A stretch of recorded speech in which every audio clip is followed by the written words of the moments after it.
বন্ধুরা শুনছো? নতুন নতুন রোমান্টিক ভালোবাসার গল্প পেতে ও শুনতে চাইলে আমাদের চ্যানেলটি সাবস্ক্রাইব করে বেল বাটনটি অন করে দিও।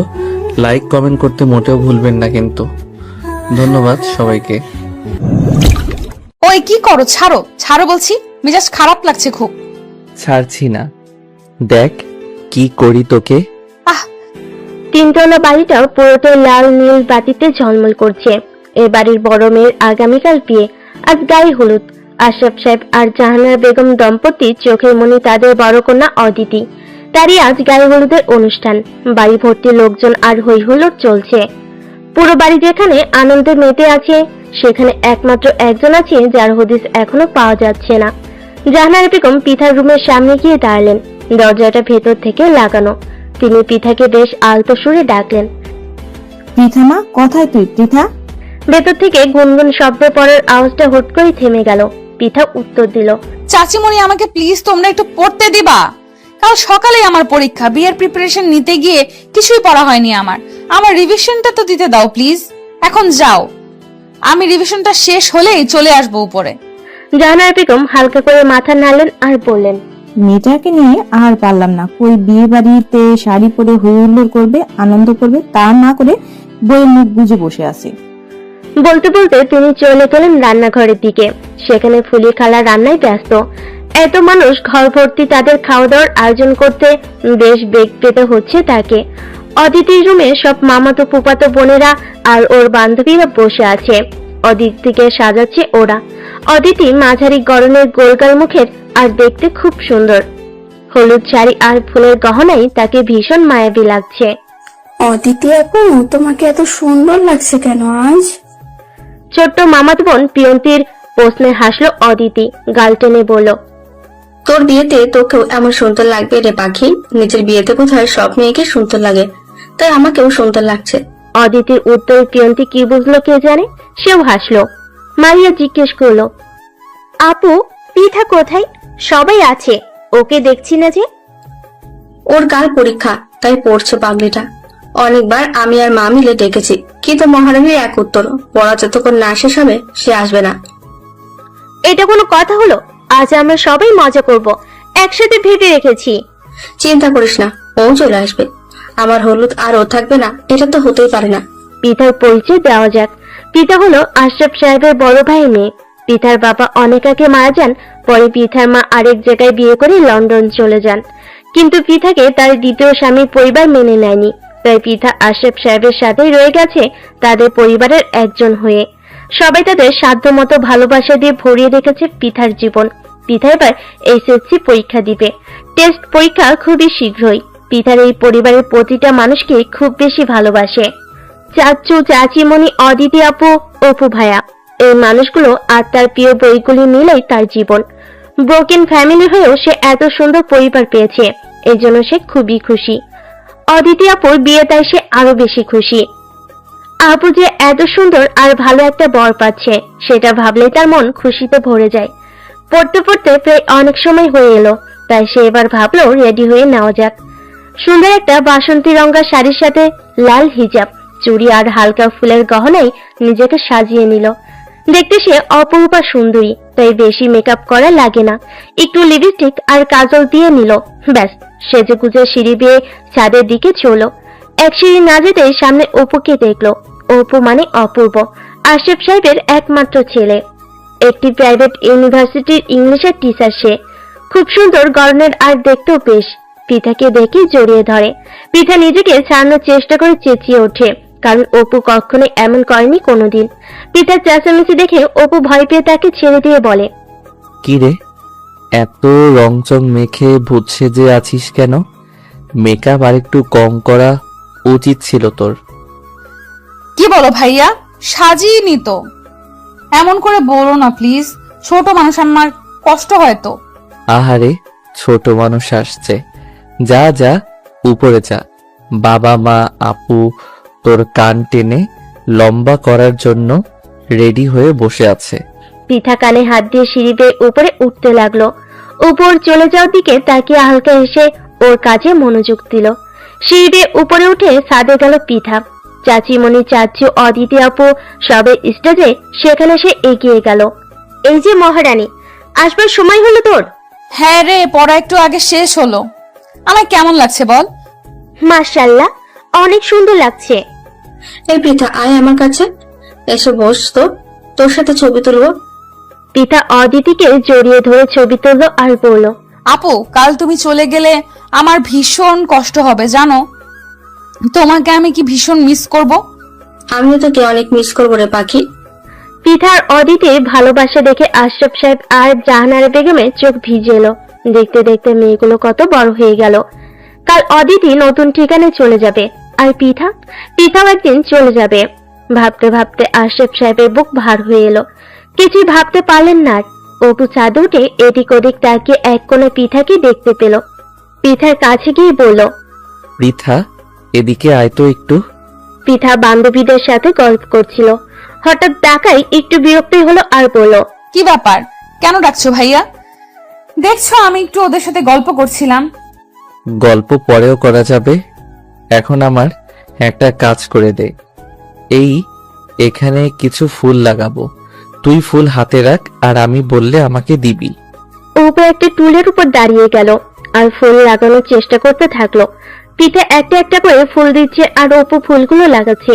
হঠাৎই টুলটা দুলে ওঠায় অপু ব্যালেন্স হারাতে নিল আর পিঠার কাঁধে হাত রেখে ভর দিল। আস্তে ভাইয়া, পড়ে যাবো তো, ঠিক আছো? আমি ঠিক আছি, তুই বাকি ফুলগুলো দে। সব কাজ শেষ করে পিঠা চলে গেল একদিকে আর অপু ওর ফ্রেন্ডের কাছে গেল ওদের কিছু লাগবে কিনা দেখতে। ওর বন্ধুরা ওকে দেখে রহস্যজনক হাসি হেসে বলল, কি দোস্ত, কি কাহিনী? একটু আগে কি হচ্ছিল? মানে কি হচ্ছিল? দোস্ত, পিতা তখন তোর পাশে দাঁড়ানো ছিল, বেশ লাগছিল কিন্তু তোদের দুজনকে। বলি, ওকে নিয়ে ভাবনা চিন্তাও তো করতে পারিস একটু। কি সুন্দর আর মিষ্টি মেয়েটা। কি যে বলিস তোরা, পৃথা আমার কত ছোট জানিস? ওই পুচকিকে নিয়ে কি ভাববো আমি? রাখতো এসব, চল ওদিকে খাওয়া দাওয়ার সময় হয়ে গেছে। পিঠা খেতে গিয়ে হঠাৎ খুব ঝাল লাগলো। কাজিন আর বান্ধবীদের সাথে খেতে বসেছিল ও। হঠাৎ ঝাল লাগায় চোখে মুখে পানি আর লাল হয়ে সে কি এক অবস্থা। অপু দূর থেকে ওর এই অবস্থা খেয়াল করে তাড়াতাড়ি কাছে এগিয়ে এসে বলল, দেখে খেতে পারিস না তুই? ঝাল পড়লো কিভাবে মুখে? পানি খা তাড়াতাড়ি, এই নে। ইচ্ছে করে মরিচ খাইনি, হঠাৎ একটা মুখে পড়লো। বুঝেছি, সাবধানে খা। পিঠার বান্ধবীরা বলল, কে রে এই ভাইয়াটা, এত সুন্দর আর হ্যান্ডসাম দেখতে বেশ কিন্তু। আমার চাচাতো ভাই অপূর্ব, মানে অপু ভাইয়া। ওর বান্ধবীরা পুলকিত নয়নে দেখতে লাগলো অপুকে। পিঠা বেশ অবাক, এত দেখে কি আছে ওনাকে। গায়ে হলুদের অনুষ্ঠান শেষ করে পিঠা অদিতিকে তার রুমে পৌঁছে নিজের রুমে চলে গেল। আগামীকাল সকালে তার পরীক্ষা। ভাবলো আরেকবার পড়াগুলো একটু রিভিশন দিয়ে দেওয়া যাক। ফ্রেশ হয়ে পড়তে বসলো। হঠাৎই ফোনে টুংটাং শব্দে পড়া অফ করে ফোন হাতে নিয়ে দেখলো হোয়াটসঅ্যাপে মেসেজ এসেছে একটা। অপু ভাইয়া পাঠিয়েছে তার আজকের একটা ছবি, পুরোটাই ক্যান্ডিড। কি একটা বিষয় সে হাসছে সেই মুহূর্তে তোলা। বাহ, ছবিটা সুন্দর। এই ছবি কখন তুললো ভাইয়া? ছবির সাথে ছোট্ট একটা মেসেজ লেখা, দেখ তো পৃথা, ভূত সেজেছিলি, তাও আমি কি সুন্দর একটা ছবি উঠালাম তোর। অপু লিখেছে। পিতা হাসলো, উঠে রান্নাঘরে গেল, এক কাপ কফি বানালো। ভাবলো এত সুন্দর ছবির বিনিময়ে এক কাপ কফি অপু ভাইকে খাওয়ানো যায়। কফি বানিয়ে অপুর ঘরের দরজায় টোকা দিল 3 বার। আয় ভেতরে। দরজা ঠেলে পিতা ভিতরে ঢুকে দেখলো অপু তার ল্যাপটপ কোলে নিয়ে বসে আছে, কি যেন করছে। চশমার কাছে স্ক্রিনের প্রতিফলন দেখে বুঝলো অফিসিয়াল কোনো কাজ হয়তো। ভাইয়া, তুমি বুঝলে কিভাবে যে আমি? বুঝবো না? এত রাতে তুই পেতনি ছাড়া আর কেই বা জেগে থাকবে? সবাই টায়ার্ড হয়ে ঘুম এতক্ষণে, একমাত্র তুই পড়া নিয়ে জেগে আছিস, বুঝতে পেরেছি। নাও কফি খাও। অপু কফির কাপ হাতে নিতে নিতে বলল, ছবি তোলার পারিশ্রমিক দিচ্ছিস নাকি? হ্যাঁ দিচ্ছি তো, এত সুন্দর ছবির জন্য 1 কাপ কফি তুমি প্রাপ্য। কফি শেষ করে ঘুমিয়ে পড়ো আর রাত জেগে থেকো না। বাহ, বেশ হুকুম করা শিখে গেছিস। এত বড় হয়ে গেলি কবে? পিতা ঝলমলে হাসি হাসলো আর বলল, তোকে সারা জীবন তোমার চুল টানা খাওয়ার জন্য ছোট থাকবো, সে হচ্ছে না। অপু হাহা করে হাসলো। পিঠার বেশ চমৎকার লাগলো হাসিটা। মনে মনে ভাবলো। ভাইয়া কি জানে তার হাসিটা কত সুন্দর? জানে না বোধহয়। ভাবতে ভাবতে রুমে রওনা দিল। পিঠার যাওয়ার পানে একবার তাকিয়ে অপু আবার ল্যাপটপে মন দিল। ভার্সিটি কিছু পরীক্ষা আছে সামনে, তারই প্রশ্নপত্র রেডি করতে হবে তার। পিতার রুমে এসে কিছুক্ষণ পরে শুয়ে পড়ল। অপুর হাসিটা এখনো তার কানে বাজছে। এত সুন্দর হাসি হাসতে পারে একটা মানুষ, কিভাবে সম্ভব? আবার ভাবলো, দেখ কি ভাবছি, হাসি সুন্দর হতেই পারে একজন মানুষের, এত ভাবাভাবি কি আছে? ভাবনাটাকে ক্ষান্ত দিয়ে গভীর ঘুমিয়ে তলিয়ে গেল সে। পরদিন সকালে ব্রেকফাস্টের টেবিলে জাহানারা বেগম বললেন, অপু, তুই পৃথাকে ওর কলেজে পৌঁছে দিয়ে আয় তো। ওর 1 ঘন্টার একটা পরীক্ষা আছে, শেষ হলে আবার নিয়ে আসিস। বিয়ে বাড়ি আস, আমি বা তোর বাবা যেতে পারছি না, একা ছাড়তেও পারছি না ওকে। এত বড় মেয়ে এখনো বাবা মায়ের আঁচল ধরে থাকে, কি অদ্ভুত। ঠিক আছে, নিয়ে যাব। পিঠা মনে মনে ভাবলো, খোঁজেটা না দিলে এই মানুষের পেটের ভাত হজম হতো না মনে হয়। তারপর উঠে ব্যাগটা কাঁধে নিয়ে বলল, চলো। অপু একটা রিক্সা নিল। পিঠাকে বলল, ওট রিক্সায় নাকি তাও পারিস না, ধরে উঠাতে হবে? হয়েছে তো, থামো, আর কত পেঁচাবে?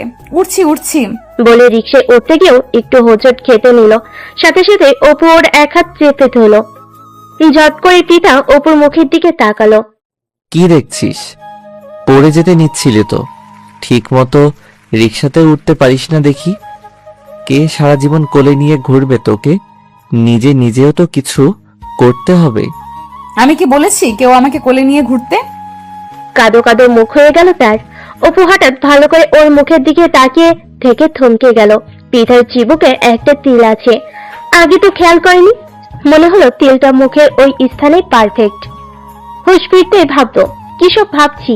হাতের মেহেদির রং খুব গাঢ় হয়েছে অদিতির। সাইবকে ছবি তুলে পাঠালো। সাইব রিপ্লাই দিল, বাহ, কি সুন্দর মেহেদি রং হয়েছে আমার বউয়ের হাতে, মাশাআল্লাহ। অদিতি লাজুক ভঙ্গিতে হাসলো আর লিখলো, মেহেদির রঙের মতোই রঙিন হোক আমাদের জীবন, এটাই চাওয়া। সাইব লাভের এক পাঠালো।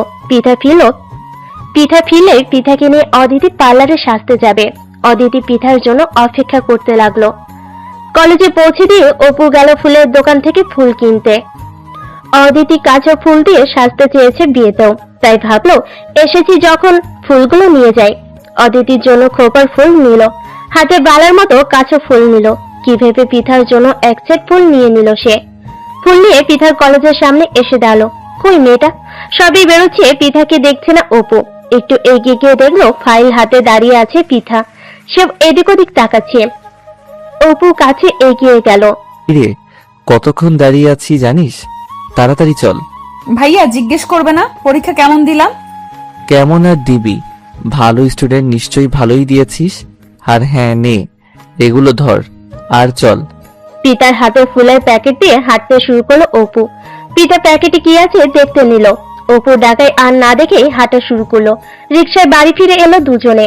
পিতা বাড়ি ফিরতেই অদিতি রুমে গেল। অদিতি পার্লারে যাওয়ার জন্য সব গুছিয়ে বসে আছে। প্যাকেটটা অদিতিকে পিতা দিতে দিতে বলল, নাও আপু, তোমার জন্য ফুল। ও, ফুল এনেছে অপু, বেশ। কত সুইট ভাই আমার, দেখেছিস কত খেয়াল রাখে সবার। এমন ছেলে কোটিতে একটা আমার ভাই। হ্যাঁ, ভাইয়ের গুনগান গাওয়া শেষ হলে সব নিয়ে নাও, আমাদের পার্লারে যেতে হবে। কি রে, আরেক সেট ফুল কার জন্যে? তাই তো, ফুল 2 সেট দেখা যাচ্ছে। আরেক সেট কার? বুঝেছি, ভাই আমার তোর জন্য ফুল এনেছে বোধহয়। পিতা শুনে অবাক। সত্যি তার জন্য ফুল এনেছে? আহা, কি আনন্দ, সে ফুল দিয়ে সাজবে। ফুল হাতে রুমে চলে এলো। পার্লারে যেতে হবে, হাতে খুব সময় নেই, তাই অদিতিকে নিয়ে পার্লারে চলে গেল পিঠা। সাজগোজ শেষ করে যখন তারা ফিরল, তখন সাইফের পরিবার অলরেডি চলে এসেছে অদিতিদের বাসায়। অদিতিকে মেরুন শাড়ি, গোল্ডেন জরির ওড়নাতে ভীষণ মায়াবী সুন্দর লাগছিল। অপু বোনকে দেখে আবেগ আপ্লুত হয়ে পড়ল। তার বোন, তার একমাত্র বোন, আজকে বিয়ে হয়ে চলে যাবে। একসাথে বড় হওয়া, খেলাধুলা করা কত শত স্মৃতি তার এই বোনের সাথে। বোনটা চলে গেলে তাদের এই ঘরটা কতটা শূন্য হয়ে যাবে ভাবতে ভাবতে চোখ ভরে এলো তার। পিতা অপুর দিকে তাকিয়ে মনে মনে ভাবলো, ওনার চোখে কি পানি? কখনো কাঁদতে দেখিনি ওনাকে।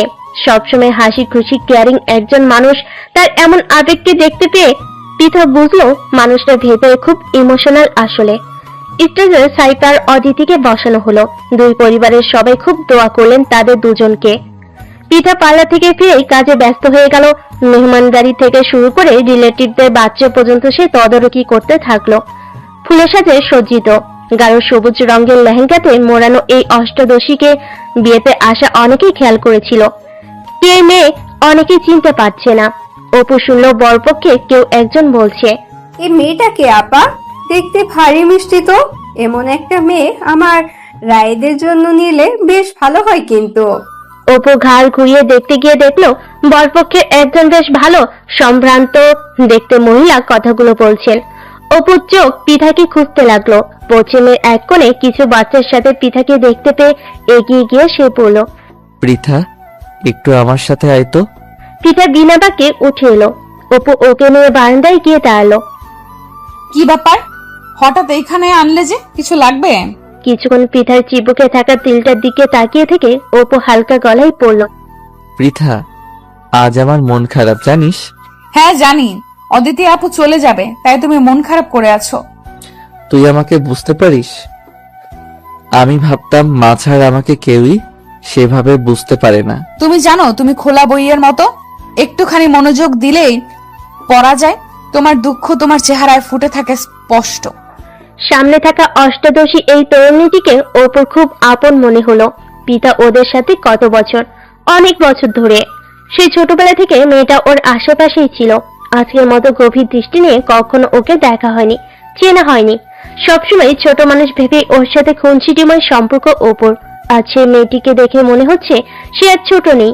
ভালো লাগা, খারাপ লাগা, আবেগ সব বোঝার মতো বড় হয়েছে। ফুলগুলো তোকে মানিয়েছে। আজ একটু বেশি সেজেছিস নাকি? আগে এমন সাজতে দেখিনি তো। কই, আগেও তো সেজেছি অনেকবার। তোমার কাছে কি সাজটা বেশি লাগছে? বাই দ্য ওয়ে, ফুলগুলো খুব সুন্দর হয়েছে ভাইয়া, থ্যাংক ইউ। সুন্দর লাগছে তোকে ফুলগুলোতে। তবে একটা কথা, যদি কেউ তোকে ডেকে কিছু জিজ্ঞেস করে বা জানতে চায়, ফিরিস্তি নিয়ে বসে পড়িস না সবকিছু বলতে। কেন? এমনি যা। বলে অপু চলে গেল। পিঠা কিছু বুঝলো না ব্যাপারটা ঠিক। সেও চলে গেল স্টেজের দিকে। পিঠার সব বান্ধবীরা ওকে ঘিরে ধরলো। কিরে বান্ধবী, আজ তো একেবারে পরিষে এসেছিস। মাশাআল্লাহ, ভীষণ সুন্দর লাগছে কিন্তু তোকে। হয়েছে, থাম। আয়, সবাই অদিতি আপুর সাথে দেখা করবি। বলে পিঠা ওদের স্টেজে নিয়ে গেল। এই দাঁড়া দাঁড়া, পৃথা ওই ভাইয়াটা কই রে? রূপার প্রশ্নে পিঠা তাকালো ওর দিকে। কেন ভাইয়া? আরে তোর সেই চাচাতো ভাই, একেবারে নায়ক নায়ক চেহারা যার। রূপার কথা শুনে মুখে বিরক্তি ভাব এনে পিঠা বলল, থাম, ভাইয়া ইউনিভার্সিটিতে পড়ায় জানিস? শুনলে তোর খবর করে ফেলবে। ওনার এসব কথাবার্তা পছন্দ না। ওনার পছন্দ না নাকি তোর পছন্দ না সেটা বল। রূপার কথাই পিঠা খুবই বিরক্ত হলো। আর কোনো উত্তর দিল না। আপা, এই মেয়েটি কে গো? জাহানারা বেগমকে প্রশ্ন করলেন সাইফের মামি। জি, ও পৃথা, আমার ভাসুরের মেয়ে। মাশাআল্লাহ মাশাআল্লাহ, মেয়েটা দেখতে ভীষণ মিষ্টি। ওর বাবা মা কোথায়? ও আমাদের কাছেই মানুষ আপা, আমরাই বলতে পারেন বাবা মা। আচ্ছা বেশ, তাহলে তো আপনার সাথে আলাপ করা যায়। কি বিষয়? আমার একটা ছেলে রাইট সুইজারল্যান্ডে থাকে। আমরা ছেলেকে বিয়ে করাবো, তাই অনেকদিন একটা মেয়ে খুঁজছি। পৃথাকে আমাদের ভালো লেগেছে। আপনারা চাইলে আমরা ওকে আমাদের মেয়ে বানিয়ে আমাদের বাসায় নিয়ে যেতে চাই। আপা, ও তো এখনো অনেক ছোট, এসব নিয়ে আমরা ভাবিনি আসলে। সাইফের মামি হাল ছাড়ে পারছি না। আপা ভেবে দেখেন আর ভাইকেও বলেন, আমাকে জানাবেন প্লিজ, আমি অপেক্ষায় থাকবো। জাহানারা বেগম চিন্তায় পড়লেন। ভাবলেন আশরাফ সাহেবকে জানাবেন ব্যাপারটা। অদিতির বিদায়ের সময় হয়ে এলো। আশরাফ সাহেব আর জাহানারা বেগম আদর মেয়েকে সাইফের হাতে তুলে দিয়ে দোয়া করলেন। অদিতিকে জড়িয়ে ধরে পিঠা খুব কাঁদলো। তার ডাগর চোখে টানার কাজল পানির স্রোতে ভেসে যাচ্ছিল অবল নীলাই। পিতার কান্না দেখে অপুর কোথাও একটা সূক্ষ্ম ব্যথা হচ্ছিল, যার কারণ অপু নিজেই বুঝতে পারছিল না। অদিতি চলে যাওয়ার পর মনে হলো পুরো বাড়িটার অদ্ভুত এক নীরবতা এসে ভর করেছে। জাহানারা বেগম তার রুমে বিশ্রাম নিতে চলে গেলেন। আশরাফ সাহেব গেলেন বিয়েতে সাহায্য করা আসা কিছু স্টাফদের পাওনা মিটিয়ে দিতে। পৃথা ওর রুমে এসে ফ্রেশ হবার জন্য কাপড় থেকে কাপড় বের করে আয়নার সামনে চোখ পড়তে দেখলো কাজল লেপটে ওর চেহারার অবস্থা শোচনীয়। ফুলের গহনাগুলোতে আরেকবার চোখ পড়লো তার। সারাদিনের দৌড়ঝাঁপে ফুলগুলোর দিকে মনোযোগ দিতে গিয়েও দিতে পারেনি সে। এখন খেয়াল করলো আসলেই ভীষণ সুন্দর ফুলগুলো। অপু ভাই এত কেয়ারিং একজন মানুষ সব সময়, কখনো অবসরে মানুষটাকে নিয়ে ভাবা হয়নি পৃথার। মাথা ভর্তি কোকড়া চুল, উজ্জ্বল চোখের মায়া মায়া চাহনি, শান্তশিষ্ট স্বভাবের অপুকে কখনো পৃথা আলাদা করে ভাববে সে কথা মাথায় আসেনি। পৃথা যখন খুব ছোট তার মনেও নেই, তখন এ বাড়িতে চাচুর কোলে চড়ে পা রেখেছিল। অদিতি আপুর সাথে বেশি সখ্যতা ছিল পৃথার। অপু সবসময় শান্তশিষ্ট স্বভাবই ছিল। কখনো কখনো পিতাকে ডেকে বলতো, তোর চুলগুলো খুব সুন্দর তো, খুব টানতে ইচ্ছে করছে। পিতা দুই হাতে বেনি ধরে দৌড়ে পালাতো। কখনো কখনো পিতা আর অদিতির জন্য ফুচকা, আইসক্রিম এসব নিয়ে আসতো। বলা যায় সহজ একটা সম্পর্ক ছিল তাদের। কিন্তু আজ অন্যরকম কেন লাগছে পৃথার? মানুষটাকে আলাদা করে দেখতে, আলাদা করে ভাবতেই ইচ্ছে করছে। এই ইচ্ছার নাম কি? চৈত্রের এই রূপালী নির্জন রাতে অষ্টাদশী এক তরুণীর হৃদয়ে কি নতুন কোন অনুভূতির আনাগোনা হলো অগোচরে, কে জানে। অপু ওর রুমেই ছিল, মন খারাপ ভাবটা এখনো কাটেনি। এক কাপ কফি খেতে মন চাইলো। পিঠাকে একবার ডাকবে কিনা ভাবলো, আবার ভাবলো পিঠা হয়তো টায়ার্ড। একটু পরে খুট করে আওয়াজ হলো দরজায়। পিঠাকে কফি নিয়ে ঢুকতে দেখে অবাক হলো। পিঠা স্নিগ্ধ হেসে বলল, ভাইয়া কফি খাও, খুব টায়ার্ড তুমি, একটু রিফ্রেশ লাগবে। চুলগুলো থেকে টুপ টুপ করে পানি পড়ছে পিঠার। স্নিগ্ধ একটা গোলগাল ফর্সা মুখ, গভীর টিকালো নাক, সব মিলে কি অসাধারণ লাগছে মেয়েটাকে। অপু চেয়ে রইল কিছুক্ষণ, জিজ্ঞেস করলো, কাল তোর পরীক্ষা নেই? না ভাইয়া, কাল নেই। বারবার পিঠার ভাইয়া ডাকটা অপুর কানে খুব লাগছিল। এতবার বলে কি আছে, মনে হয় যেন মালা জপছে। অপু মনে মনে খানিক রুষ্ট হলো, বাট প্রকাশ করলো না। ভাইয়া, তোমার রুমে এগুলো কি বই? হ্যাঁ, কেন? আমি পরীক্ষা শেষ করে তোমার কাছ থেকে নিয়ে এগুলো পড়বো। ঠিক আছে, পড়িস, এখন ঘুমা। আচ্ছা, গুড নাইট। পিতাও রুমের দিকে উল্টো ঘুরে যেতে নিলে অপু বলল, পৃথা শোন, আজ বাইরে খুব জ্যোৎস্না, ছাদে যাবি? পিতা অবাক হলো। অপু ভাই সাধারণত ছাদে খুব একটা যায় না। সে আর অদিতি মাঝে মধ্যে যেত বলে উল্টা বকুনি দিত। আজ কি হলো হঠাৎ? ছাদে যাব? চাচিমণিকে বলে যাই। আম্মুকে বলা লাগবে না, আমি যাচ্ছি তো সাথে, আর বলার কি আছে, চল। দুজনে সিঁড়ির দিকে এগিয়ে চল। ওরা ছাদে এসে দেখলো চারপাশ চৈতালি পূর্ণিমায় ভেসে যাচ্ছে। এত সুন্দর চাঁদের আলো, চারপাশ থই থই করছে। ছাদে বসার জন্য একপাশে বেদির মতো তৈরি করা আছে, সেখানে পিঠা বসলো। অপু কার্নিশের এক পাশে গিয়ে দাঁড়ালো। থালার মতো বড় চাঁদটা ওদের মাথার উপর, ভীষণ মায়াময় এক পরিবেশ। তোর মনে আছে বৃথা, একদিন তুই আর অদিতি আপু নানু বাড়িতে পুকুরে সাঁতার কাটতে গিয়েছিলি?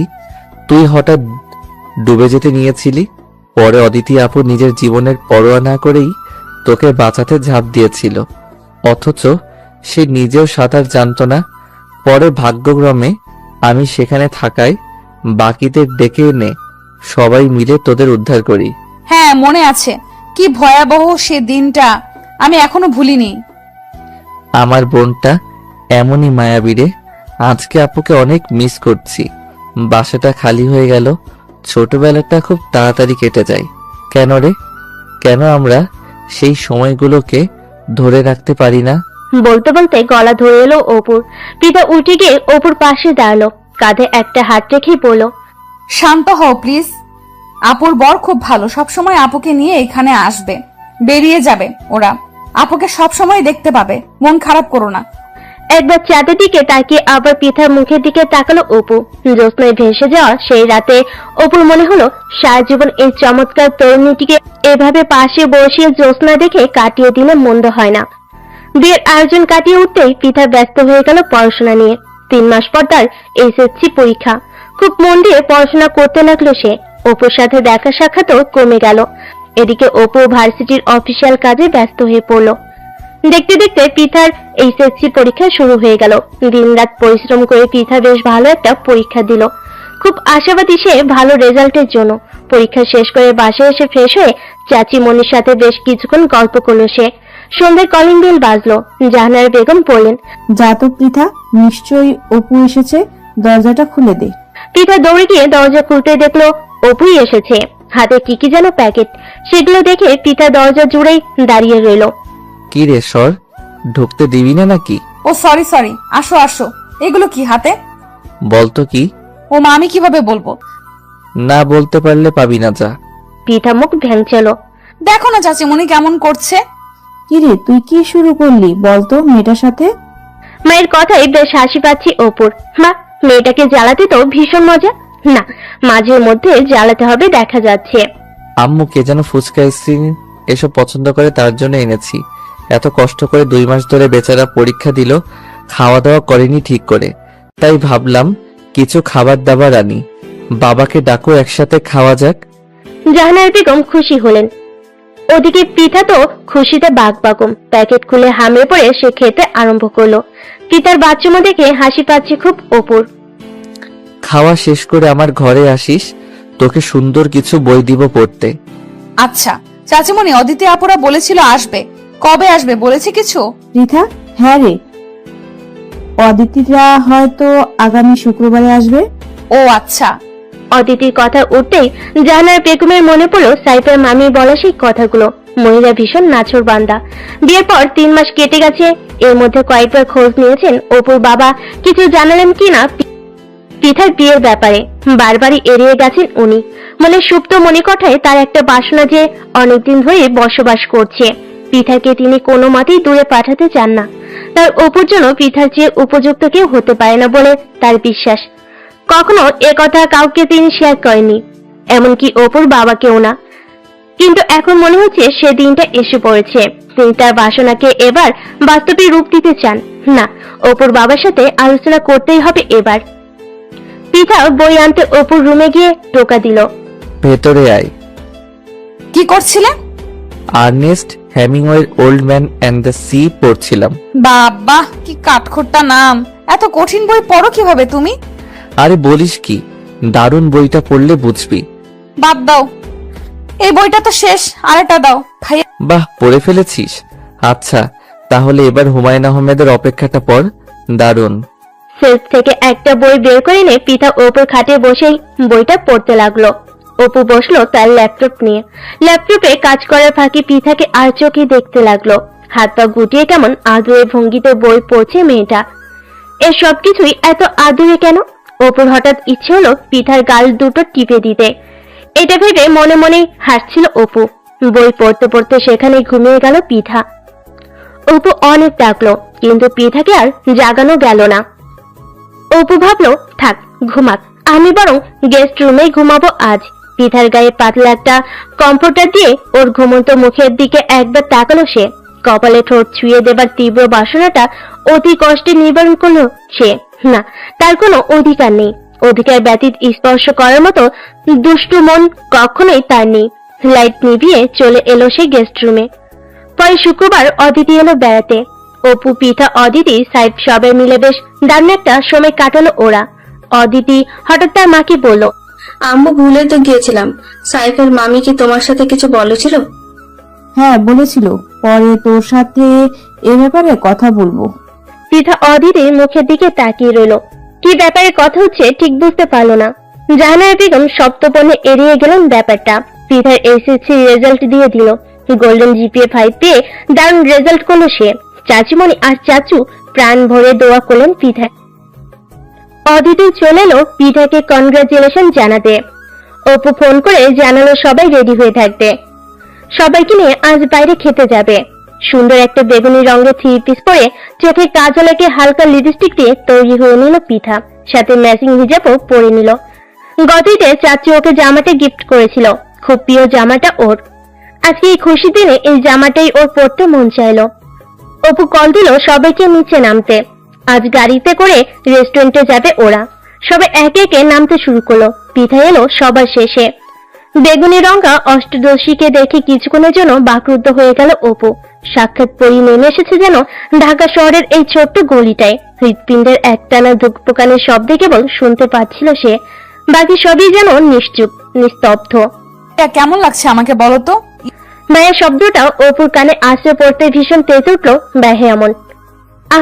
ছোটবেলায় যদি জানতাম বড় বেলায় এসে এই মেয়েটার কাছেই এসে মন হারাতে হবে, তাহলে এই ভাইয়ের শব্দ তো বহু আগে নিষেধাজ্ঞা জারি করে দিতাম। কপাল চাপড়াতে ইচ্ছে করলো অপুর। কেমন আর লাগছে? প্রতিদিন যেমন লাগে তেমনই। কথা না বাড়িয়ে গাড়িতে ওঠ। পিঠার মন খারাপ হলো, ভেবেছিল একটু প্রশংসা পাবে, কিন্তু ভুলে গিয়েছিল ও তো জন্মের নিরামিষ। পিছনে সব সিট বুকড। তুই সামনে বসে পড় পৃথা, আমরা পেছনে আছি। উপায়ন্তর নাতে অগত্যার সামনে বসলো পিঠা। গাড়ির ড্রাইভিং সিটে এসে বসলো অপু। গাড়ি চলতে শুরু করলো। আজকের খুশির দিনটাই সবকিছু যেন অন্যরকম রঙিন লাগছে পিঠার কাছে। বাড়ির সৌন্দর্য কিছুক্ষণ উপভোগ করে পিঠা অপুর দিকে একটু মনোযোগ দিল। আকাশি রঙের ফর্মাল শার্টে হালকা খোঁচো খোঁচো দাড়িতে বেশ লাগছে তাকে। আর চোখে তাকানোটা অপু খেয়াল করলো না। স্টারিং এ হাত রেখে জিজ্ঞেস করলো, নতুন দেখছিস নাকি? মানে কোথায় যাচ্ছি আমরা? একটা ভালো রেস্টুরেন্ট হয়েছে নতুন, ভাবলাম সবাই মিলে যাই। অদিতি আপুকে নিয়েও সেভাবে বের হওয়া হয় না আমার কাজের চাপে। আর যেহেতু আজ একটা খুশির দিন, তাই সবাই মিলে একটু মজা করে আসি, কি বলিস? হ্যাঁ, খুব মজা হবে। পিতার খুশি দেখে অপুর মনে হলো এই একটা মানুষকে হাসতে দেখে হয়তো তার জন্ম। আজকাল পিতা হাসলে ওর চারপাশটা কেমন যেন আপনা আপনি রঙিন হয়ে যাচ্ছে। অপু ডাকলো, পৃথা, বলো। তুই সবসময় কাজল পরে থাকিস, কাজলে তোর চোখে অদ্ভুত মায়া লেগে থাকে। পিতা চোখ বড় করে তাকিয়ে রইল। কান দিয়ে ধোঁয়া বেরোচ্ছে, গালগুলোতে লাল আভা এসে একটু একটু করে ছড়িয়ে পড়ছে। এই মানুষটা তার এইমাত্র প্রশংসা করলো। এই নিরামিষটা তার প্রশংসা করবে ভাবেনি। আজ সবকিছু এত সুন্দর কেন? সবে মিলে রেস্টুরেন্টে এসে পৌঁছালো। পিঠার সব ফেভারিট খাবার অর্ডার করলো অপু। জাহানারা বেগম মনে মনে বেশ খুশি হলেন ছেলে পিঠার প্রতি এত কেয়ার দেখে। অদিতি ফোন কেটে পিঠাকে বলল, কিরে পিচ্ছি, আমার ভাই আজকাল তোর দেখি খুব খেয়াল রাখেছে, রহস্যটা কি? আপু কি সব বলছো? সে তো সবসময় তোমাদের সবার খেয়াল রাখে। তা তো রাখে, কিন্তু আজকাল কেন যেন মনে হচ্ছে একজনের উপর একটু বেশি রাখছে। থুর আপু, কি সব বলো? খাও তো প্লিজ।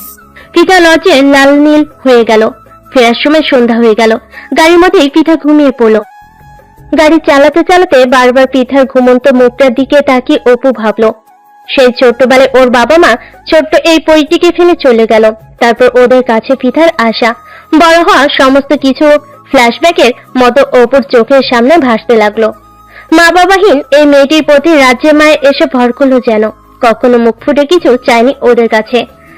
সাধারণের মধ্যে অসাধারণ এই মেয়েটা তো অনেক কিছু প্রাপ্য ছিল। হয়তো মনের মধ্যে চাপা কষ্ট রেখেই পিতা বড় হয়ে গিয়েছে। কখনো বুঝতে দেয়নি ওর মনের কথাগুলো। অপুর আজ খুব জানতে ইচ্ছে করছে পিতার সব স্বপ্নগুলোর কথা, সব চা পাওয়ার কথা, যা সে কখনো জানতে চায়নি। চাইবে বা কিভাবে? কয়েকদিন আগেও এই মেয়েটিকে নিতান্তই ছোট মানুষ হিসেবে জানতো, কিন্তু সাইফের মামির বলা কথাগুলো শোনার পর কে যেন তার ভেতরটা নাড়া দিয়ে গেল। এক মুহূর্তের জন্য মনে হলো পিঠাকে বুঝি ওরা নিয়ে যাবে। অপুর জীবনে দ্বিতীয় কোনো নারীর আগমন কখনো ঘটেনি। স্কুল, কলেজ, ইউনিভার্সিটি লাইফে কখনো কোনো মেয়েবন্ধু হয়নি। সে তার ক্যারিয়ার, তার পড়াশোনা নিয়ে যথেষ্ট সিরিয়াস ছিল। তার 26 বছরের জীবনে কোনো নারী তার ভেতরটাকে কখনো ছুঁয়ে দিতে পারেনি। মা, বোন আর পিঠা, এই তিন নারী সবসময় ছিল তার জীবনে। সৃষ্টিকর্তা কি তবে চেয়েছেন পিঠাই ওর জীবনে প্রথম আর শেষ নারী হিসেবে থেকে যাক? ও কি অপুর মতো করে অপুকে ভাববে কখনো? এমন হাজারো প্রশ্ন অপুর মনে ঘুরপাক খেতে লাগলো। চৈত্রের সেই রাতে অপুর শুধুই মনে হলো এক জীবন তো দেখতে দেখতে কেটে যাবে। সে জীবনে কেবল পিঠাই আসুক। তার অন্তরটাকে ছুঁয়ে দেওয়ার ক্ষমতা একমাত্র এই অষ্টাদশীর কাছেই আছে। সে রাতে অপুর ঘুম হলো না। কাকে বলবে আর অনুভূতির কথা? পিঠাকে? ও কি বুঝবে? নাকি মাকে বলবে? মাকে কি বলবে? মা, তোমার ছেলে মন হারিয়ে বসেছে, তাও ছোট্ট একটা মানুষের কাছে, যাকে তুমি চেনো, যাকে তুমিও অনেক ভালোবাসো। মাকে কি বলবে সে? মা, আমাকে পিঠাকে এনে দাও। আর কিছু চায় না। শত শত শিক্ষার্থীকে শিক্ষার আলো এনে দেওয়া অপু আজ অন্ধকারে হাঁটতে মরছে। তার সব আলো সেই অষ্টাদশীর কাছে। সেই অষ্টাদশী ছাড়া যে সবই অন্ধকার, জীবনটাই অন্ধকার। আশরাফ সাহেব ব্রেকফাস্ট টেবিলে সবাইকে নিয়ে খেতে বসেছেন। পৃথার দিকে চেয়ে বলেন, আম্মু, তোমার তো এখন ভার্সিটিতে ভর্তি হতে হবে। খুব মন দিয়ে পড়াশোনা করো মা। আমি চাই তুমি নিজের পায়ে দাঁড়াও, নিজের একটা আইডেন্টিটি তৈরি করো। আমি মেয়েকে নিয়ে খুব গর্ব করতে চাই। অবশ্যই চাচ্ছ, আমি ইনশাল্লাহ তোমার স্বপ্ন পূরণ করব। তুমি শুধু দোয়া করো। পৃথার স্বপ্ন ভরা সেই কথাগুলো অপু চুপচাপ শুনতে লাগলো। কত উজ্জ্বল চোখ নিয়ে স্বপ্ন পূরণের কথা বলছি আচ্ছা, পৃথা কি ওকে ওর স্বপ্ন পূরণের পথে সঙ্গী করবে? অপু তো চাই পৃথা অনেক বড় হোক, ওর সুন্দর একটা ক্যারিয়ার হোক, নিজের গর্ব করার একটা পরিচয় হোক। সেই স্বপ্ন পূরণের পথে অপু ওর পাশে থাকতে চায়। পৃথা কি ওকে রাখবে ওর পাশে? আমার টাইম হয়ে যাচ্ছে মা, আমি ভার্সিটিতে যাচ্ছি। আসি বাবা। পৃথাকে ও কোচিং এ দিয়ায়, তারপর যা বাবা। আসার সময় তোর বাবা গিয়ে নিয়ে আসবে। 5 মিনিট দিলাম, এর মধ্যে আসবি, না হলে আমি তোকে রেখেই চলে যাব কিন্তু। পৃথা রেডি হতেই দৌড় দিল ওর রুমে। আজও রিক্সা ডাকলো অপু। পৃথা পাশে থাকলে রিক্সা উঠতে ইচ্ছে করে ওর। ভালোভাবে বস, যেভাবে বসেছিস মনে হচ্ছে বাতাস এলেই পড়ে যাবি। তুমি আমাকে কি ভাবো বলো তো ভাইয়া? আমি কি বাচ্চা? তো তুই কি বাচ্চার মা? অপুর কথাই পৃথা তপ্তা খেলো। ভালো হবে না বলছি আমাকে খাপালে। অপু হা হা করে হাসলো। পৃথা আবারও সেই হাসিতে মুগ্ধ হয়ে গেল। এত সুন্দর করে হাসতে হবে কেন? তাকে কোচিং এ নামিয়ে দিয়ে অপু চলে গেল ওর ভার্সিটিতে। যাওয়ার সময় বলে গেল, বাবা এলে তবেই যাবি, একা যাওয়ার চিন্তাও করবি না কিন্তু। পৃথা মাথা নাড়ল। সেদিন সন্ধ্যায় জাহানারা বেগম আশরাফ সাহেবকে বলেন, আপনাকে অনেক দিন ধরে একটা কথা বলবো ভাবছিলাম। কি বলবে বলো? আচ্ছা, পৃথাকে আমরা আমাদের কাছেই রেখে দিলে কেমন হয়? বুঝলাম না ঠিক, কি বলতে চাচ্ছ? আমার অপুর বউ করে পৃথাকে আমরা রেখে দিলে কেমন হয়? পৃথাকে আমি দূরে পাঠানোর কথা ভাবতেও পারি না। অপুর জন্য আমি পৃথার চেয়ে উপযুক্ত কাউকে পাবো না। আপনি কি বলেন? জাহানারা, তুমি ঠিকই বলেছো। আসলে আমিও ভাবছিলাম অদিতির বিয়ের সময়, অদিতির মতো পৃথাও আমাদের ছেড়ে চলে গেলে আমরা কিভাবে থাকবো। অদিতি তো কদিন পর পর আসে আমাদের কাছে। পৃথাকে নতুন ঠিকানা দিলেও তো আসতেও পারবে না। ওকে না দেখে আমরা কিভাবে থাকবো? হ্যাঁ, আমিও যে ওকে ছাড়া থাকা সম্ভব না। মেয়েটাকে আমি বুকে করে বড় করেছি। ও আমার চেয়ে আর কার কাছে বেশি নিরাপদ বলেন? ঠিক আছে, আমি মায়ের সাথে কথা বলবো। তুমি অপু আর পৃথার মতামত নিও। শরীফ মারা যাওয়ার পর পৃথাকে মাই আমাদের হাতে তুলে দিয়েছিলেন। সবাই মিলে গ্রামে গিয়ে মায়ের সাথে দেখাও করে আসবো, আর বিয়ের ব্যাপারেও আলোচনা করা যাবে সেখানে। জাহানারা বেগম রাজি হলেন। অপু বাসাতেই ছিল। জাহানারা বেগম অপুর কাছে গেলেন। হঠাৎ রুমে মাকে দেখে অপু বলল, আসো মা, বসো। কি রে, কি করছিলি? তোর সাথে একটু কথা বলার ছিল। এই তো অফিসিয়াল কাজকর্ম, জরুরি কিছু না, বসো। তুমি কি বলবে বলো। বাবা, আদিতির বিয়ে হয়ে গেল। আমার আর তোর বাবার ইচ্ছে এবার তোর বিয়ে দিয়ে বউ আনবো। তুই কি বলিস? মায়ের কথা শুনে অপু মনে মনে ভীষণ খেল। কিভাবে মাকে বলবে পৃথার কথা? মা কি ভাববে? নিজেরই কাজিন বোন তাকে বিয়ের কথা বলে মা কিভাবে রিয়াক্ট করবে ভাবতে থাকলো। অপুকে চুপচাপ দেখে জাহানারা বেগম বললেন, বাবা, তুই যদি আমার কথাটা রাখিস, আমি আর তোর বাবা খুব খুশি হব। আমাদের পৃথাকে খুব পছন্দ বাবা। তোর বউ হিসাবে আমরা ওকেই চাই। তুই রাজি হয়ে যা প্লিজ। মায়ের কথা অপুর কান পর্যন্ত পৌঁছালো ঠিক, কিন্তু ঠিক বিশ্বাস হলো না। মা কি আসলে পৃথার কথা বলছে? এ কি সত্যি? অপু জিজ্ঞেস করলো, কার কথা বললে মা? কেন, পৃথাকে কি তোর পছন্দ না বাবা? ওর মতো লক্ষ্মী মেয়ে খুব কম হয়, তুই জানিস না? তুই তো ছোট থেকেই ওকে দেখছিস। কবে বড় হয়ে গেল টেরি পেলাম না আমরা। এমন লক্ষ্মী একটা মেয়েকে তুই বউ করতে চাস না? অপু বাকরুদ্ধ হয়ে গেল। সবকিছু স্বপ্ন লাগছে ওর কাছে। তোর বাবা আর আমি তোদের মতামত নিয়ে তবেই বিয়ের কথা আগাবো। তাই তোর মনে যাই আছে আমাকে বল বাবা। অপু নিজের উচ্ছ্বাসটা ধরে রেখে বলল, মা, সবসময় আমি তোমার আর বাবার কথা শুনেছি, আজও ব্যতিক্রম হবে না। তোমাদের সিদ্ধান্তই আমার সিদ্ধান্ত। কিন্তু মা, আমার একটা কথা বলার ছিল। জাহানারা বেগম খুশি হলেন ছেলের কথা শুনে। বলেন, বল বাবা, কি বলবি? মা, পৃথার জীবনটা আর 10টা জীবনের মতো না, ও আর 10টা মেয়ের মতো না। ও কখনো প্রকাশ করে না, কিন্তু ওর নিজস্ব কিছু চাওয়া পাওয়া আছে, ওর কিছু স্বপ্ন আছে, সেগুলো পূরণ করার দায়িত্ব তো আমাদেরই মা। আমরা যদি এখন ওকে বিয়ের মতো দায়িত্বের বন্ধনে বেঁধে ফেলি, ও কি পারবে সেসব সামলাতে? ওর দিকটা তো আমাদের সবার আগে ভাবা লাগবে, তাই না মা?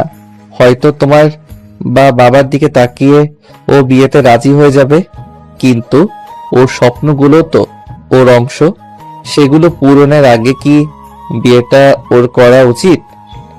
জাহানারা বেগম ভাবনায় পড়লেন।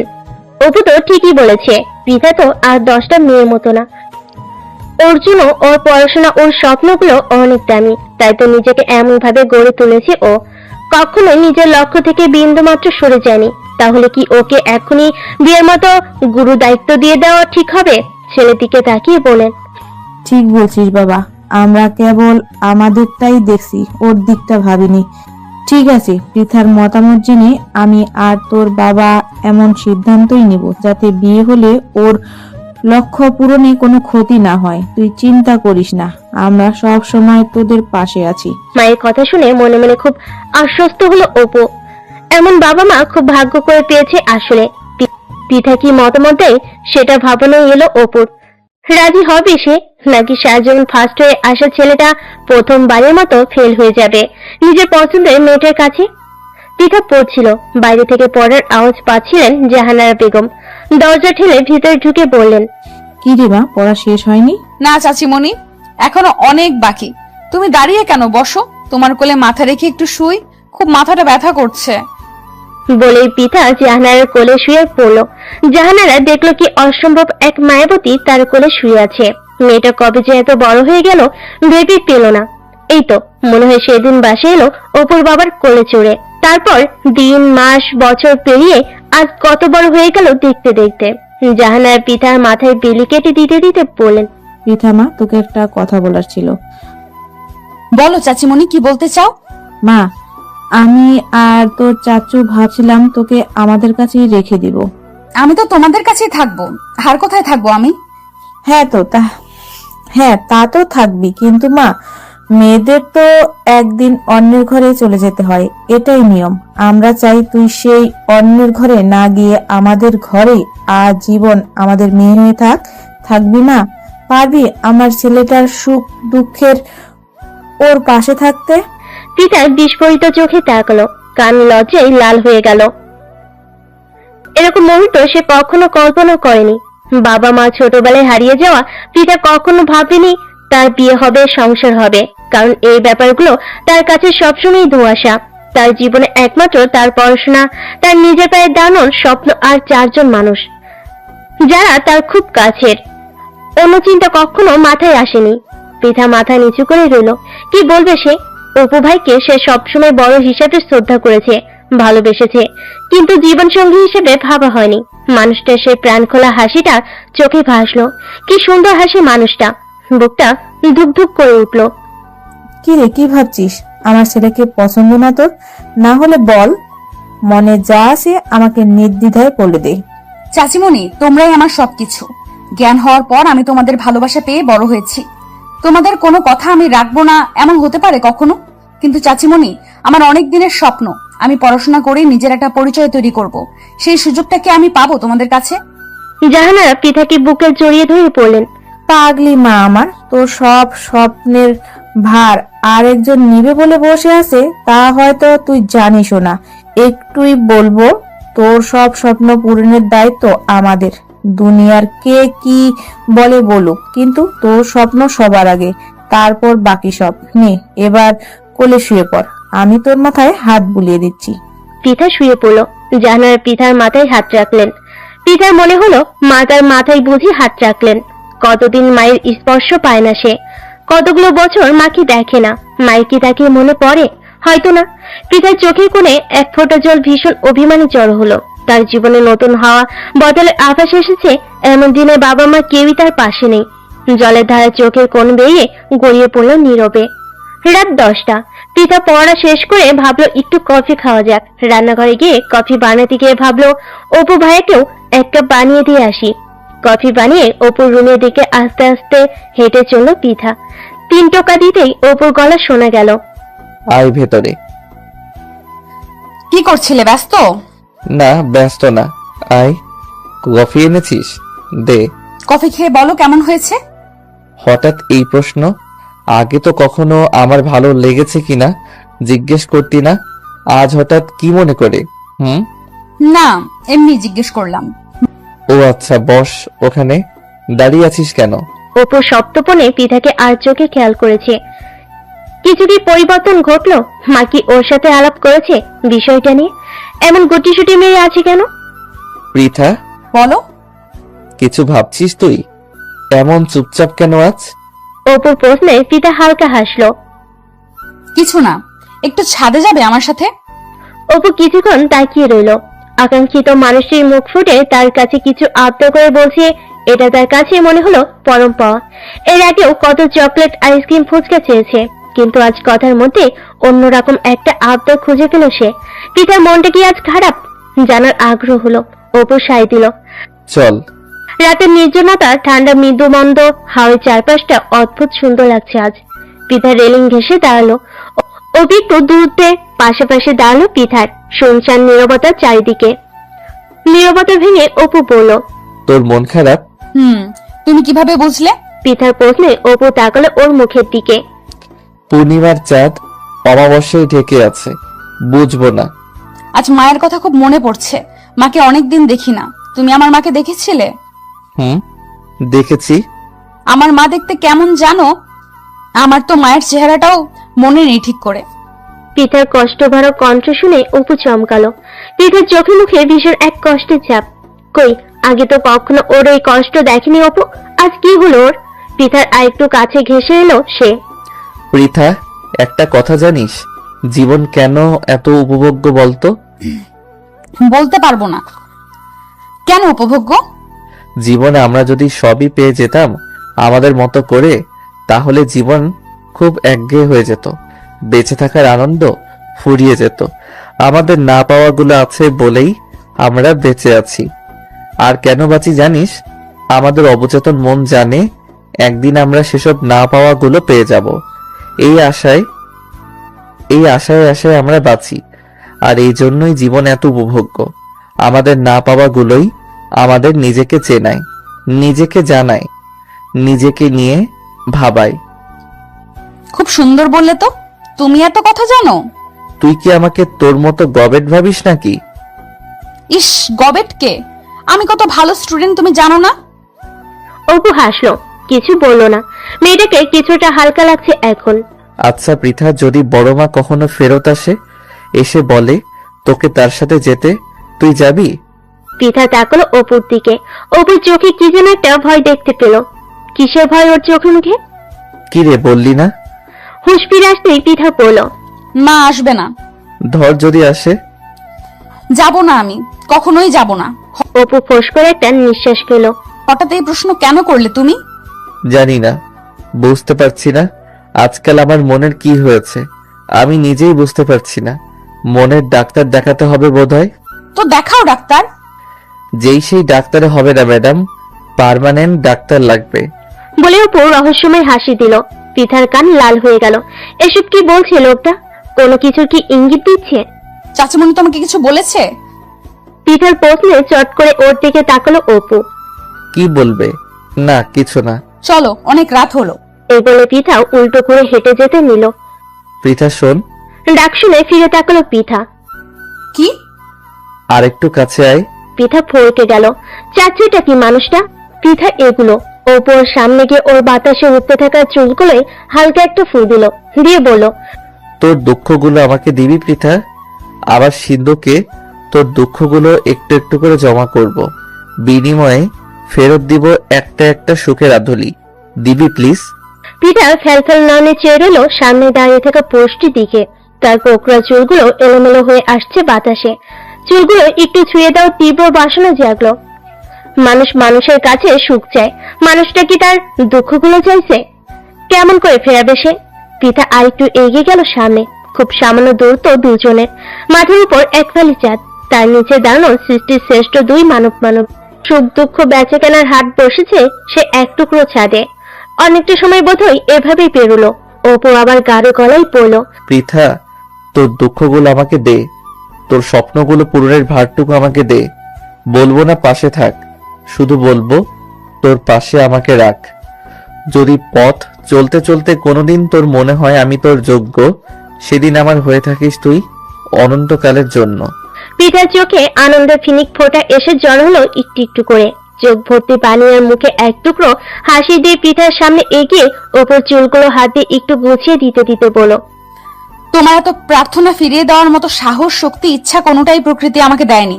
বাকিটা বুঝে নিও। অপু পৃথার মাথায় হাত রাখলো, পরম যত্নে ওর মাথায় হাত বুলিয়ে দিতে দিতে বলল, বড় মা দেখতে ভীষণ সুন্দর ছিল, তোর সবটুকু সৌন্দর্য তার কাছেই পাওয়া।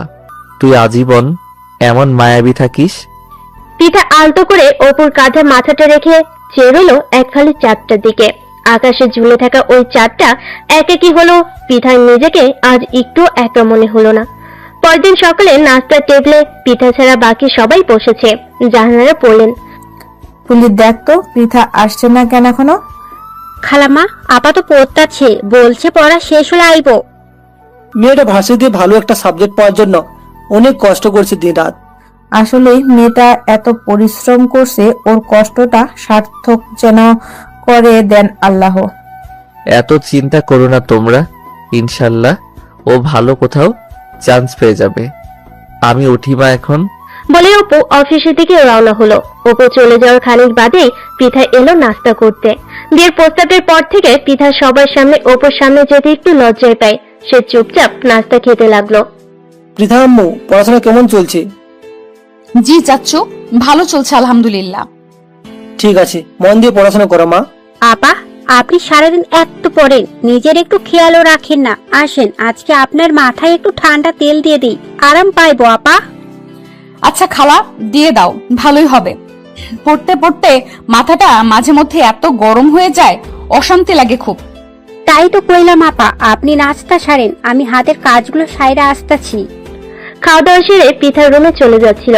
হঠাৎ ইচ্ছে হলো অপুর রুমে যেতে। আস্তে আস্তে অপুর রুমের দরজা খুলে ভেতর ঢুকতেই পরিচিত একটা গায়ের ঘ্রাণ পেল। ঘর জুড়ে অপুর গায়ের একটা সুন্দর সুবাস। এত সুন্দর গোছানো রুমটা, ছিমছাম একটা খাট, একটা কাবার্ড, একটা স্টাডি টেবিল, দেওয়ালে সুন্দর কিছু পেন্টিং আর একটা ড্রেসিং টেবিল রাখা, পাশে কিছু ইনডোর প্ল্যান্ট। সব মিলিয়ে দারুণ সুন্দর সাজানো রুমটা। পৃথা ঘুরে ঘুরে দেখতে লাগলো। অনেকবার এই রুমে এলো, একা কখনো এভাবে আসা হয়নি। রুমটা ভীষণ পছন্দ হলো। রুমটাও পছন্দের মানুষটার মতোই গোছানো আর সুন্দর। দেখতে দেখতে পৃথার ভর্তি পরীক্ষা শুরু হয়ে গেল। শেষমেশে ঢাকা ইউনিভার্সিটিতে ফিজিক্স ডিপার্টমেন্টে চান্স পেয়ে গেল। আশরাফ সাহেব জাহানারা বেগম খুব খুশি হলেন ওর সাফল্যে। পৃথা অপুকে ফোন করে জানাতে যাবে, এমন সময় দেখলো অপুর ফোন থেকে ওর ফোনে কল এসেছে। কল ধরতেই অপু বলে উঠল, কংগ্রাচুলেশন ম্যাডাম, ট্রিট দেন আমাকে এবার। আমি দিব নাকি তুমি আমাকে দিবা? দিন রাত কষ্ট করলাম আমি, আমাকে তোমার ট্রিট দেওয়া উচিত। তুই তো তোর নিজের পায়ে কুড়াল মারছিস রে। এত টাকা খরচ করে আমি ফকির হয়ে গেলে কষ্ট কিন্তু তোরও হবে। কথার মানে বুঝে নিতে পৃথা একটু লজ্জা পেল। অপু বুঝতে পেরে পেল। সন্ধ্যায় রেডি হয়ে থাকিস, তোকে নিয়ে একটা সুন্দর জায়গায় যাব। কোথায়? গেলেই দেখবি। এখন ফোন রাখছি। আচ্ছা। তার মনে 100 প্রজাপতি ডানা মেলল। ভাবতে লাগলো আজকের দিনটা এত সুন্দর কেন। পৃথা ওর সবচেয়ে প্রিয় ল্যাভেন্ডার কালার জামদানিটা বিয়ে করলো। এই জামদানিটা ওর অনেক পছন্দ হওয়ার সত্ত্বেও কোনো উপলক্ষ সেভাবে না পাওয়াই পরা হয়নি। আজ সাদা ব্লাউজের সাথে জামদানিটা পরবে ঠিক করলো। খুবই হালকা সাজবে সে। চোখে কাজল, ঠোঁটে লিপস্টিক আর হালকা লুজ পাউডার। শাড়ির সাথে ম্যাচিং হিজাবটা পরে নিল। হাতে কিছু চুড়ি, ব্যাস সাজ কমপ্লিট। অপু বাসে ফিরেছে 1 ঘন্টা আগে। সেও নিশ্চয়ই রেডি হয়ে গিয়েছে এতক্ষণে। পৃথা আয়নার সামনে নিজেকে আরেকবার একটু দেখে নিতেই ফোনে টুংটাং মেসেজ। অপু লিখেছে, আমি নিচে আছি, অপেক্ষা করছি। পৃথা তাড়াতাড়ি জুতাটা পরে রুম থেকে বের হলো। বেরোনোর সাথে সাথে সামনে পড়লো ফুলি। ওকে দেখেই চোখ কপালে তুলে ফেললো সে। আপা, আপনাকে তো খুবই সুন্দর লাগতাছে। মাশাআল্লাহ মাশাআল্লাহ, আপনি এত সুন্দর কেন আপা? তোমার দেখার চোখ সুন্দর, তাই তোমার চোখে আমাকেও সুন্দর লাগছে। চাচিমণি কোথায় দেখেছো? খালাম্মা তো রুমে। আচ্ছা চাচিমণিকে তুমি একটু বলে দিও আমি অপু ভাইয়ার সাথে একটু বেরোচ্ছি, জলদি ফিরে আসবো। আচ্ছা আমি বলে দেবো রে, আপনি যান। ঠিক আছে। গেটের বাইরে বেরোতেই দেখলো অপু দাঁড়িয়ে আছে। সাদা শুভ্র পাঞ্জাবিতে অপুকে কি দারুণ মানিয়েছে। পিতা ওর পিছনে গিয়ে খুব খুব করে একটু কাশলো। অপু চমকে পিছনে তাকালো। অপুকে চমকে দিয়ে পিঠে খিলখিল করে হাসতে লাগলো।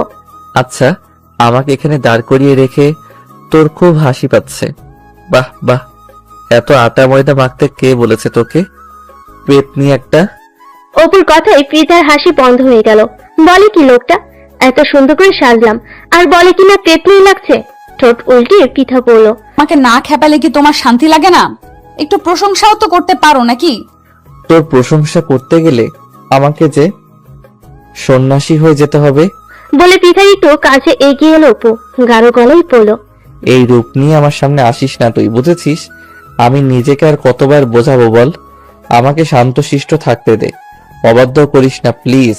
বলতে বলতে পিঠার হাত ধরে টেনে সামনে এনে বলল, চল, এবার দেরি হয়ে যাচ্ছে। অপুর কর্মকাণ্ডে পিঠার কান গাল সব লাল হয়ে গেল।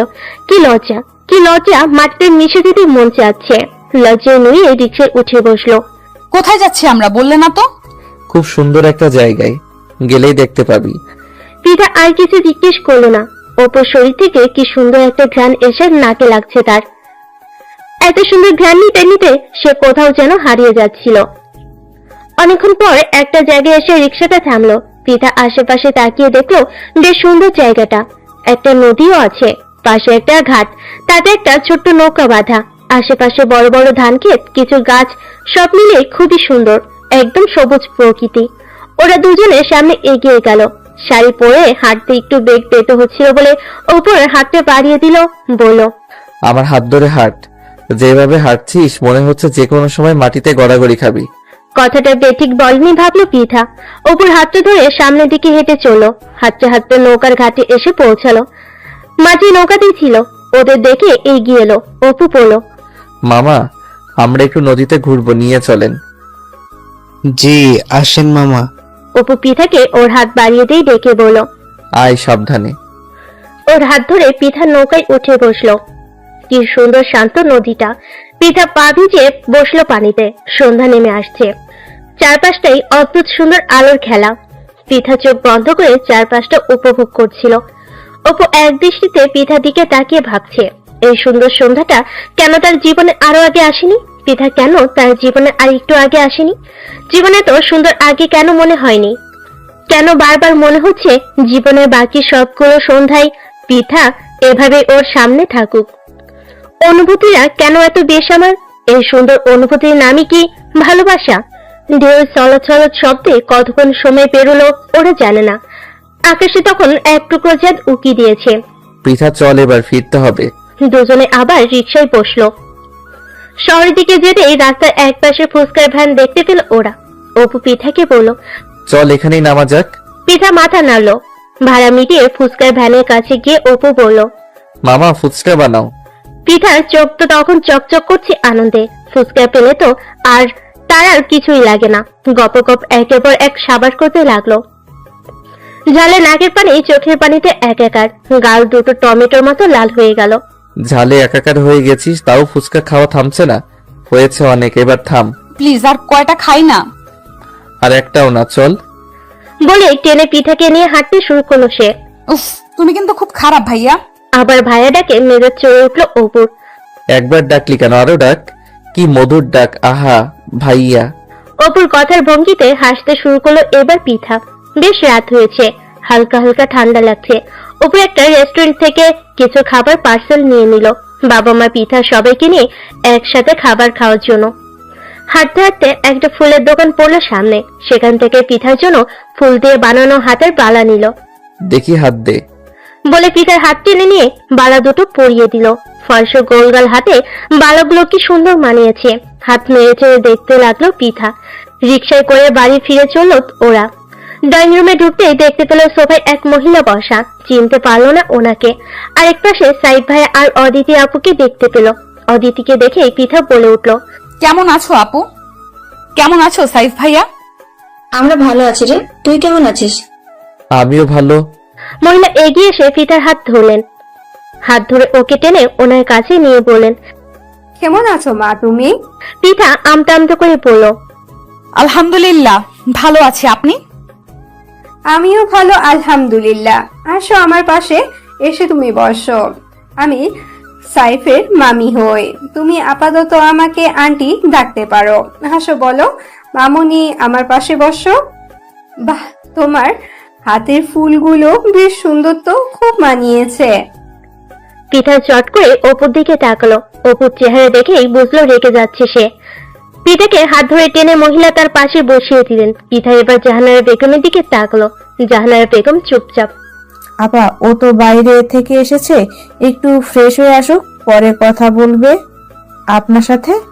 হ্যাঁ, সে ঠিক আছে আপা, অল্প একটু বসুক আমার পাশে। মাশাআল্লাহ, এত মিষ্টি একটা মেয়ে। তুমি ঢাকা ইউনিভার্সিটিতে চান্স পেয়েছো শুনলাম, খুব খুশি হয়েছি মা। পৃথা হালকা হাসলো, কিছু বলল না।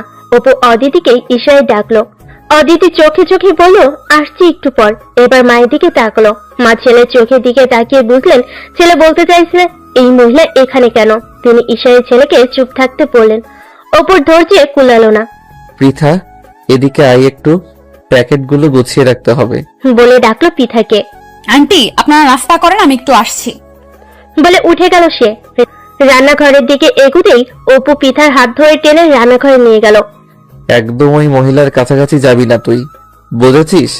অপু ফুঁসে ওঠা দেখে পৃথা অবাক হয়ে গেল। কেন, কি হয়েছে বলবে তো? কি হয়েছে তোর জেনে কাজ নেই? বলেছি ওই মহিলার ধারে কাছে যাবি না। তার মানে যাবি না? যা এখন তোর রুমে যা, আমি এগুলো গুছিয়ে রাখছি। পৃথা মাথা নেড়ে চলে গেল ওর রুমে। মাথাটা রাগে গরম হয়ে গেল অপুর। একই মুসিবত এসে হাজির হলো ওদের জীবনে। পৃথা তো জানেও না মহিলা কি উদ্দেশ্য নিয়ে এসেছে। না, হেস্তু নেস্তু একটা করতে হবে। এমন সময় জাহানার এলেন রান্নাঘরে। এসব কি মা? ওই মহিলা এখানে কি করে?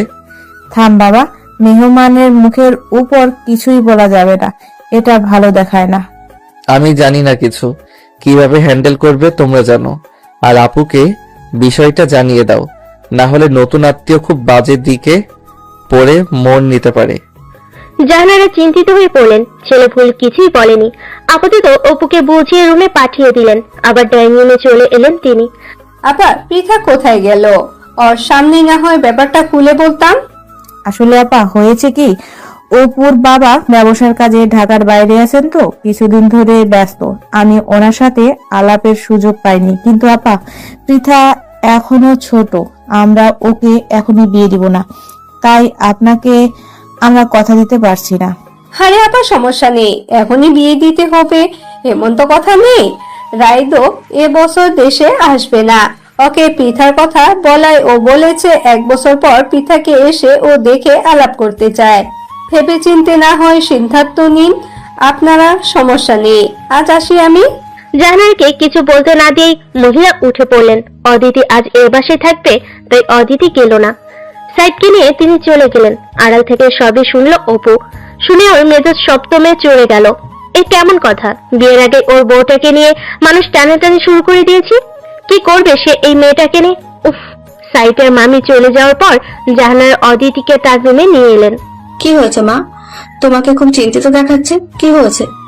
অদিতি, আমি আর তোর বাবা একটা ব্যাপার কয়েকদিন ধরে ভেবে চিন্তে ঠিক করেছি। আমার আর তোর বাবার ইচ্ছা পৃথাকে আমার অপুর বউ করে আমাদের কাছেই রেখে দিব। তোকে বলবো করেও বলা হয়নি। এটা তো খুবই ভালো খবর মা। পৃথার চেয়ে বেস্ট আর কেউই হতে পারে না। ছোটবেলা থেকে ওকে ছাড়া আমরা কেউই কখনো থাকিনি। ওকে দূরে পাঠাতে কারো মনে সায় দেবে না।